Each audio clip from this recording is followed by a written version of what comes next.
Olá, seja muito bem-vinda, muito bem-vindo a mais um Elas na Proteção, o podcast de mulheres da revista Proteção. Eu sou sua host, Fabi Raulino, sou uma mulher branca, de cabelos loiros, lisos, na altura do ombro, um grande sorriso, olhos castanhos. Hoje estou usando uma blusa preta com algumas flores coloridas, rosa, verde, laranja. Estou usando uns brincos cor roxa e estou aqui hoje para apresentar mais um Elas na Proteção de retrospectiva da nossa primeira temporada, que terminou com várias histórias extraordinárias. Então, para você conseguir resgatar, deixar com o coração quentinho, eu e minha querida co-host Carolzinha Varela, que é autora do grande plot twist dessa primeira temporada do Elas na Proteção, nós trazemos para vocês alguns dos quadros do Conta Pra Gente já aquecer os motores para a nossa segunda temporada. Então estamos aqui, mês de agosto, correram diversos episódios e hoje eu trago para você a retrospectiva delas. Vamos trazer Cláudia Namur Rossi, trazendo como que ela fez grandes escolhas em sua carreira, como ela entrou na faculdade de fisioterapia e como parecer com a filha de uma pessoa abriu essas portas para ela. Tivemos também 2 episódios de dobradinha, trouxemos queridas amigas Fernanda Neto, Regina Sabatier, trazendo as particularidades do que é ser uma médica do trabalho. Histórias divertidíssimas, até de Regina falando, poxa, eu sou alérgica a muita coisa e não sou alérgica a Advil. Na pressa, o que nós médicos e médicas do trabalho passamos dentro das grandes empresas? Uma história bem divertida, vale a pena voltar a assistir. Tivemos as queridas Nilza Machado, Andréa Amorim, trazendo a história de como elas tiveram suas trajetórias profissionais, um episódio de aquecer o coração e, claro, falando do E-Social, que é o carro-chefe trazido por essas duas incríveis profissionais que a gente aprendeu a amar tanto depois deste episódio do nosso podcast. E, claro, a nossa amada Irene Saad, trazendo a divertida história, falando de "É você a secretária?" Uma das frases comuns lá nos primórdios, quando tinha pouquíssimas mulheres na engenharia aparecendo em locais de tomada de decisão e liderança. Então, vamos dar uma olhadinha nessas grandes histórias aqui do Elas à Proteção, hoje fora dos estúdios da AnimaSeg, mas trazendo a mesma empolgação de sempre para rever essas histórias. Vamos dar uma olhadinha.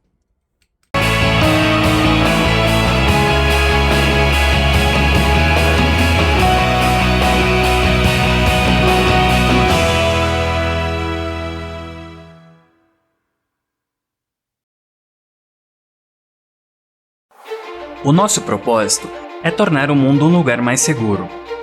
E é essa missão que move nossos mais de 4.300 associados em cerca de 140 países.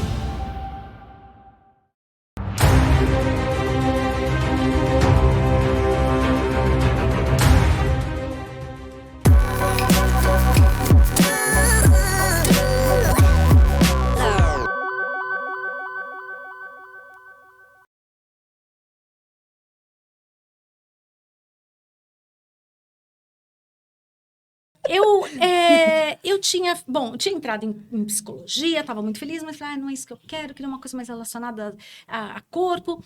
Prestei novamente o vestibular, entrei na Unifesp em enfermagem. Só que eu não gostei da enfermagem. Eu achei uma coisa muito bacana, mas eu não me via igual você na fisioterapia, não se via? Eu não me via. Era lindo todas as outras pessoas. Tudo era legal, mas... mas eu gostava. Eu achava lindo, mas eu não me via. Eu queria uma coisa realmente mais relacionada à parte corporal. Um dia eu tô lá no Hospital São Paulo, com minha turma da faculdade, eu vejo umas pessoas trabalhando na físio. Eu não sabia o que era. Eu falei, olha que lindo, o que eles estão fazendo? Fisioterapia. Eu falei, eu me apaixonei. Eu falei, eu quero fazer isso. Eu quero fazer isso. Bom, eu não tinha como pagar uma faculdade de fisioterapia. E eu queria muito fazer fisioterapia. E também não podia voltar para o vestibular, porque nisso já tinha 2 anos de psicologia, 3 anos de enfermagem. Como que eu ia voltar para fazer novamente vestibular, né? E eu tinha que passar numa faculdade não paga, né? Eu poderia fazer vestibular, mas eu teria que passar na USP. Ia ser um pouco difícil. Aí alguém falou para mim assim, conversa com a doutora Dalva Soutomar. Tem uma pessoa aqui na Unifesp que se tem alguém que pode te ajudar, essa pessoa é ela. Eu falei, tá bom, eu nem sabia quem era, não fazia nem ideia, mas sabia que o escritório dela lá era num determinado lugar. Fui para lá, no escritório dela, a secretária olhou para mim e falou assim, olha, a gente tem hora com ela, acho que o ano que vem, daqui, não sei, eu assim, né, o ano que vem, ela falou assim, porque eu vou ter que fazer um encaixe para você, porque ela tinha algum cargo político também, ela viajava muito. Mas eu acho que eu sempre tive um santo muito bom. Eu tenho muita gratidão por muita coisa bacana, Jô Soares, mas tanta coisa, vocês, tanta coisa bonita que aconteceu, sabe? Entra ela na sala. Ela olhou pra mim e fez assim, nossa, você é a cara da minha filha? Já conectou ali mesmo, né? Aí ela falou, você veio fazer o quê? Eu falei assim, não, eu queria falar com a senhora, mas eu tô marcando já o horário pro ano que vem. Aí ela, não, vem aqui comigo, entra aqui. Eu entrei com ela. Ela falou, o que te traz aqui? Eu falei, olha, eu queria muito fazer fisioterapia, eu faço enfermagem, eu gosto muito, mas eu tenho um sonho de fazer fisioterapia, mas eu não posso pagar. E eu queria saber se a senhora teria como conseguir, se eu entrar numa faculdade, conseguir bolsa para mim, né? Ela falou assim, sim, eu tenho.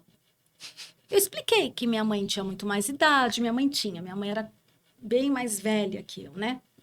Meu pai tinha morrido quando eu tinha 2 anos, eu tinha que trabalhar, eu tinha que ajudar em casa, eu não tinha condições de estudar e também eu tinha que sair da enfermagem, que era o dia inteiro. Era um outro ponto, né? Ela falou, olha, eu tinha que achar uma faculdade à noite. Aí ela falou, se você entrar na Uniban, que é a Universidade de Bandeirantes, eu conheço muito o diretor, eu acho que eu consigo um desconto bom para você. Ela falou, mas você tem que entrar, sim, numa ótima colocação. Falei, tá bom, né? Fui lá, prestei vestibular. Se eu não me engano, eu entrei em 2º lugar, sei lá. Foi uma boa colocação. Voltei. Ela fez uma carta para ele, pedindo bolsa. Ele me deu 90% de bolsa. É muito, gente. É bastante, você tá doido? Eu tive essa bolsa durante os 4 anos da faculdade, graças a ela. Então, eu sou muito da doutora Dalva Soutomaior, família da doutora Dalva Soutomaior. Eu sou muito grata. Ela que me colocou na fisioterapia.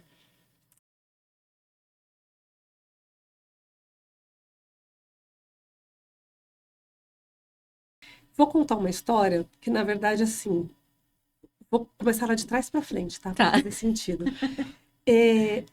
Na primeira empresa que eu trabalhei, ó, lá atrás, uma paciente chegou com queixa, passou com um técnico de enfermagem, que é quem fazia a triagem lá pra gente, e ela tava com uma queixa, com uma dor que era assim no peito, que vinha assim meio pro ombro, meio pro maxilar do lado esquerdo, o braço formigava desde ontem à noite.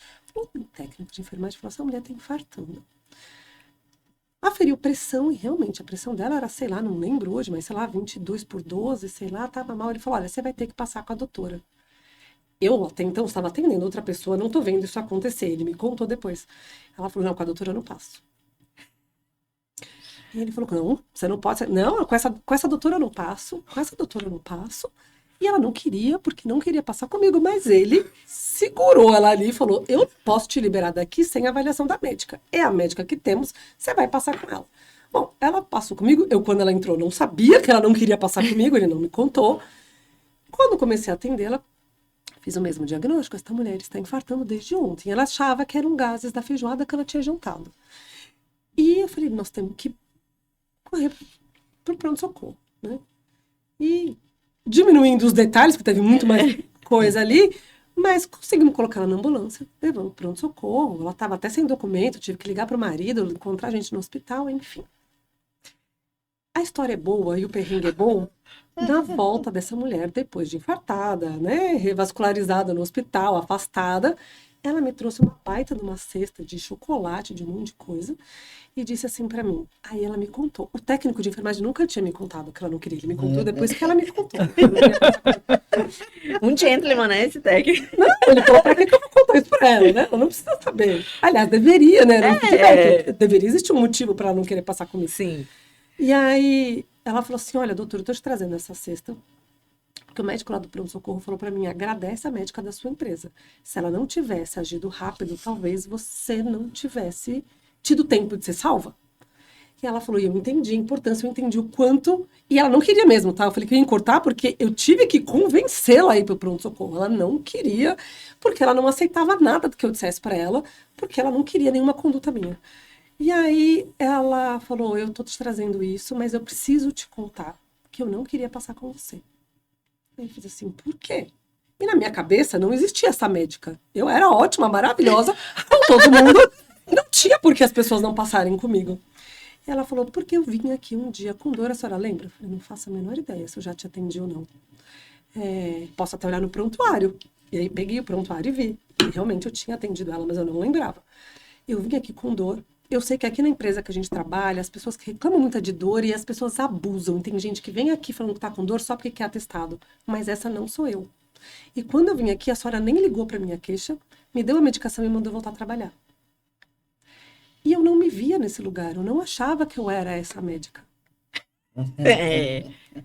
Eu achava que eu era super-humana. Super que eu gente ouvia, boa. super legal. Como é que alguém não quer passar comigo?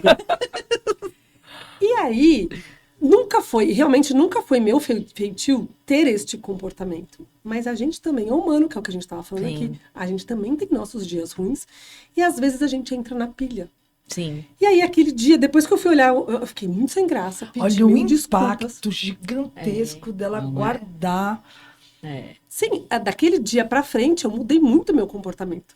Muito. De respirar E de prestar compreender. atenção no que eu estava fazendo. Eu não estava prestando atenção o quanto eu tinha entrado no automático Sim. e o quanto eu tinha entrado na vibe de que aqui nessa empresa as pessoas reclamam muito e não querem trabalhar. Sim. Eu comprei essa história.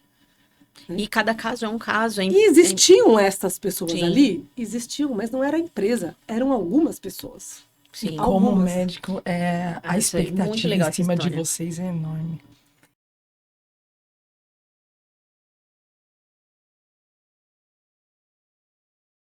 Estava lembrando agora uma que aconteceu lá mesmo na própria empresa de consultoria, lá na BMPC, que às vezes a gente não se enxerga, né? Como uma funcionária chegou para mim e estava com dor de dente e tal. E é engraçado que muitas vezes a gente orienta tanto as empresas e quando chega Na nossa na vez. nossa vez, ela falou, eu posso tomar esse remédio? Ela estava com Advil na. Aí eu olhei e assim, eu sou muito alérgica. Aí o Advil eu posso tomar. Eu sempre tomei. Remédio bom. Falei, pode ir, Advil é ótimo, pode sim. A menina tomou. Advil patrocina a gente. Aí falei o nome, né?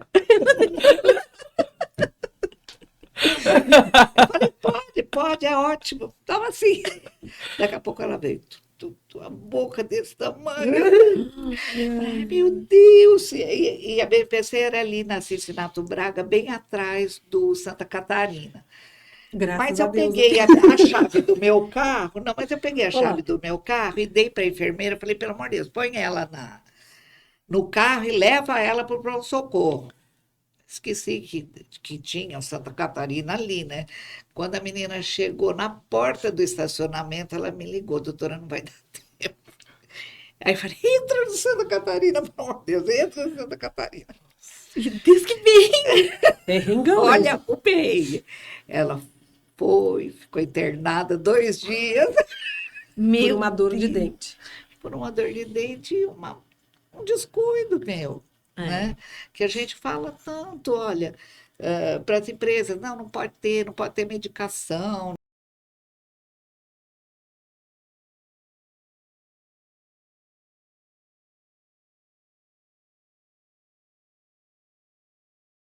precisaria de um ano para contar todas as histórias, né?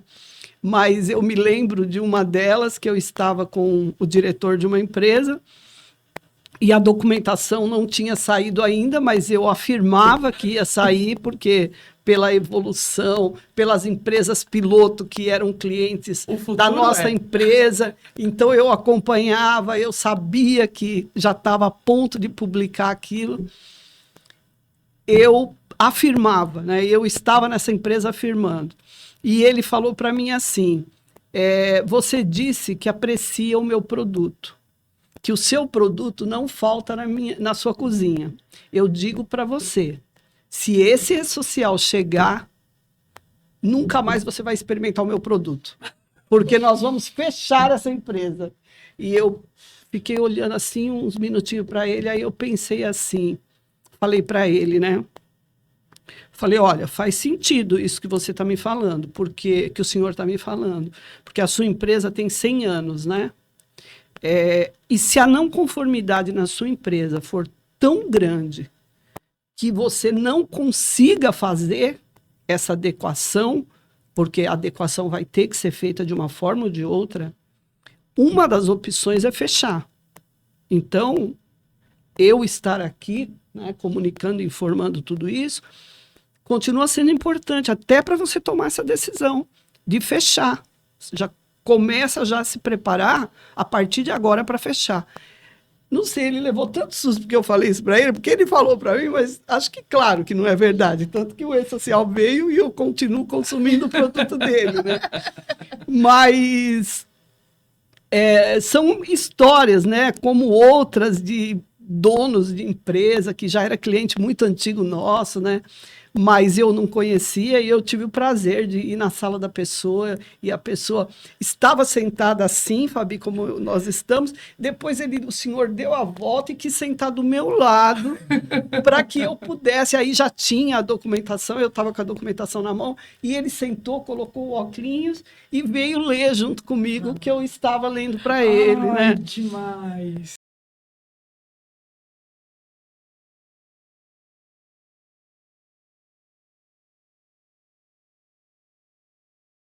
De uma indústria farmacêutica, a gente, nessas entregas de diagnóstico, nós estávamos até juntas nessa entrega.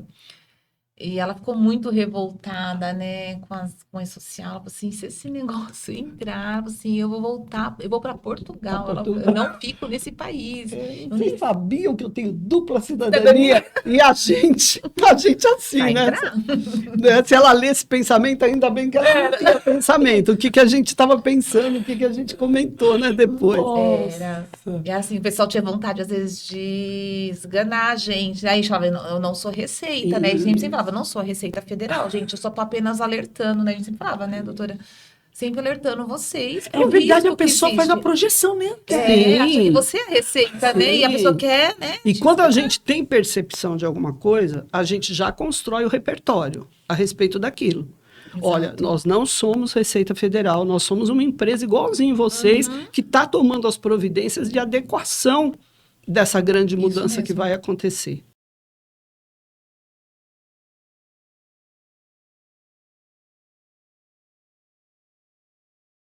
Então, na verdade, a gente como mulher, existem ainda algumas barreiras. Sim. Mas eu acho que nós estamos aqui para ultrapassá-las, né? Acho que é fácil. Mas isso aqui é um exemplo de que a gente não... Independente, na época em que eu comecei minha carreira, era mais difícil. Vocês hoje têm muito mais facilidade. O mundo é hoje muito mais amigável à mulher. A mulher ela é muito poderosa.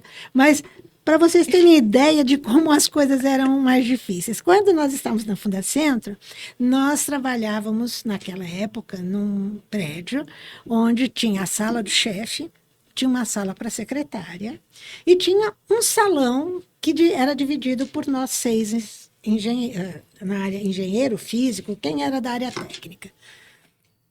E sempre que vinha entrar uma pessoa nova na instituição, havia aquela integração e as pessoas apresentavam para todo mundo.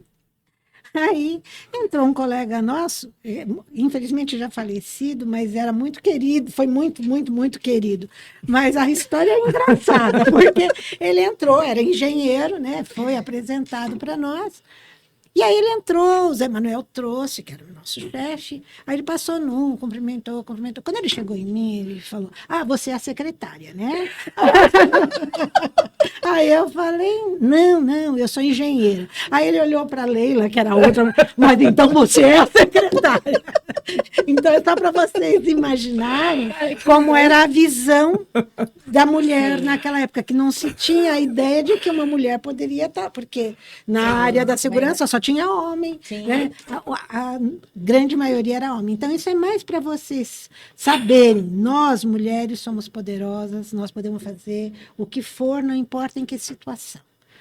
É verdade. Nós, pioneiras, que começamos mais lá atrás, a Berenice ainda mais do que a gente, tivemos mais dificuldades. Não dificuldades, eu não digo que não tive dificuldade nenhuma. Por sorte, trabalhei numa instituição que nunca fez diferença de gênero, né? Mas, de qualquer forma, você às vezes tinha essa sensação gozada de que a gente, mulher, não podia estar fazendo coisa muito importante, não. Esse foi mais um episódio que eu espero que vocês tenham, assim como eu, adorado rever. O Conta Pra Gente é esse quadro extraordinário que dá aquela lente em uma passagem da jornada dessas grandes mulheres na história da saúde e segurança do trabalho no nosso país. Eu sou Fabiana Raulino, a sua host, junto com a nossa amada Carolzinha Varela, trazendo este recorte desses 4 especiais episódios. Deixo aqui o nosso abraço também aos nossos apoiadores e patrocinadores, a Encel, a MSA, a Marluvas e os estúdios da AnimaSeg. E claro, a nossa querida revista Proteção, que traz pra gente este programa extraordinário. Na próxima quinta-feira, meio-dia, nós trazemos mais um episódio do Elas na Proteção, aquecendo os motores para a segunda temporada do nosso podcast, que só seria possível graças a você que nos acompanha. Deixa a sua curtida, o seu comentário, compartilhe com as pessoas que você ama e até a próxima semana.